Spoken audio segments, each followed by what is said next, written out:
class. These guys have meant so much to this program. You know, when I first got here, kind of resetting this program, building this program, what it looks like to be involved, what it means to be in the building, and have done an unbelievable job of helping us grow, and couldn't have done it without them.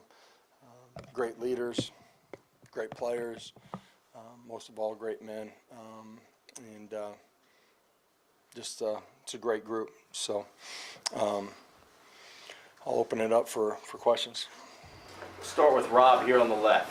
Coach, just second quarter, what started clicking for Nico, specifically the offense as a whole, for the, just went on a run? Yeah, I really didn't say anything about the ball game. Probably should have started that way.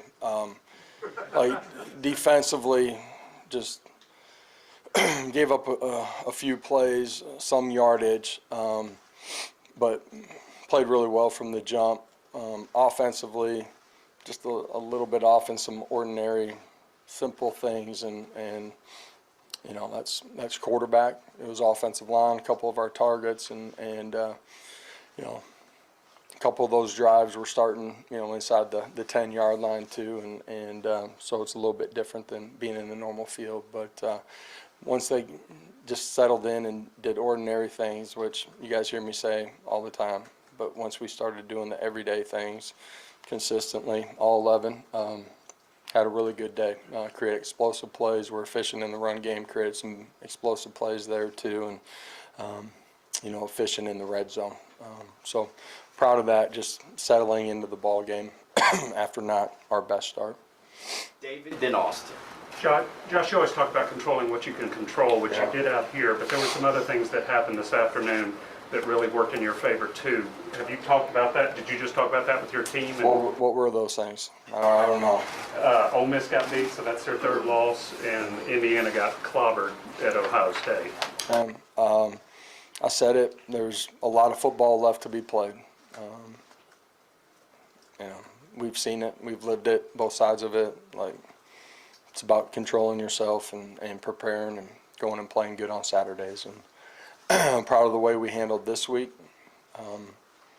Man, heal up this afternoon and tomorrow, and invest and prepare in a great way and practice in a great way, and then we need to go play great football. And next Saturday is we take the field in Nashville.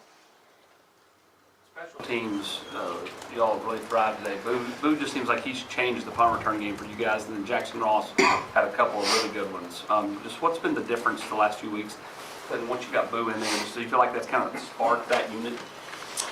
He has made some big explosive plays. The guys up at the line of scrimmage have done a great job of getting him started, but he's the right combination of control and command, and I'm going to say playing on edge, reckless abandon a little bit, you know what I mean, on the right side of that era, and just done a really good job back there. You know, wants to catch the one clean today, but it's a huge part of the game. You know, field position matters so much. It changes calls, it changes scenarios so much, and you know, the return game was big.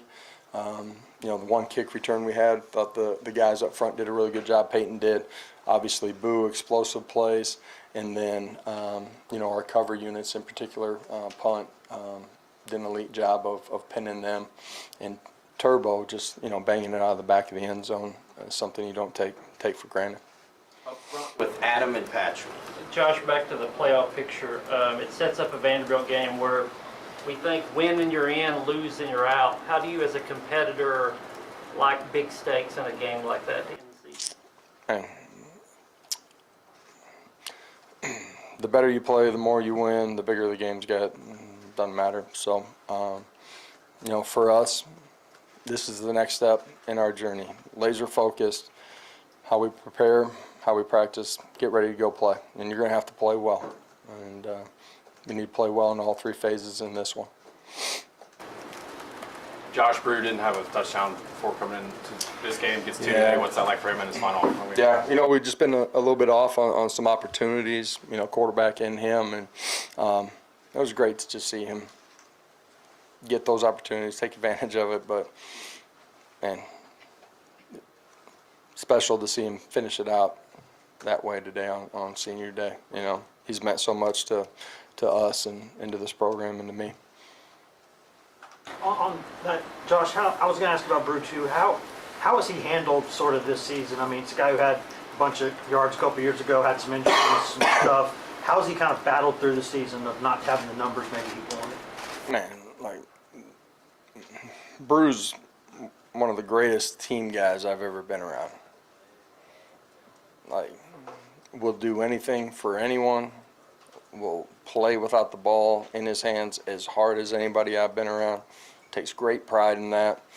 You know, there's been some opportunities and we just hadn't connected on it. And, man, you watch him after one of those plays, man, he resets to the next play as well as anybody. And today was cool just to see him, you know, connect and go finish on a couple of big plays. And really excited for him and his family. Ben, front left. Josh, what did you see from Peyton Lewis, and what do you like about what he's giving you right now? And also, what did you see from Cam getting in there late? I thought both played extremely hard, ran physical. For the most part, did a great job of hitting holes. You know, there's a couple of them that you know, he had an opportunity to either press or to bend back on, but they ran physical, man, pad level, strain. Thought both of them played extremely well. To the back with John. Coach, you talked about, you know, Brew meaning a lot to you and some of the other seniors throughout the year. Why is that they mean so much to you? I mean, these guys, when I got here, right, there was a lot of, the outside noise around this program is way different than it was when I started. And that doesn't happen because of me. It doesn't happen, you know, simply because of assistant coaches. They're a huge part of it too. But, man, it's got to be from within the locker room. And, you know, when a lot of guys left, they chose to stay, believe in this program, wanted to be a part of this program, you know, believed in me, trusted enough in me to help build this thing. And it takes a special person to do that. And these guys are special. And, you know, you look at the success that they've had on the field. You know, I don't know, this is second year in 3 years that I think we've been undefeated at home, you know, and it's, they're a part of, and we're not there, right, but this is a storied program, and they put it back on solid footing.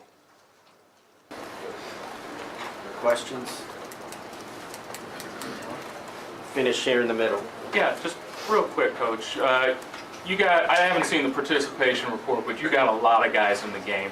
Can you talk about how meaningful it is to get some of those younger guys and maybe some walk-ons and those kind of people into the game in live action? Yeah, I think we're like at 120 guys inside of our team room. They all work and compete the same way every single day. They all have to live up to the same expectations. Meetings, practice, weight room, you know. Some guys receive more, I don't know, public attention because of their play on the field, but man, everybody's invested in the same way. And the opportunity to get young guys in the game, some experience, walk-ons, whatever, whoever, it's important when you get those opportunities to do that, and you want those opportunities because they've earned it, man. They've sacrificed as much as anybody. Thank you, Coach. We'll have players shortly. Thanks, Josh. Thank you, Josh. Afternoon. What? No ringtones for you today. Figured you may walk in with the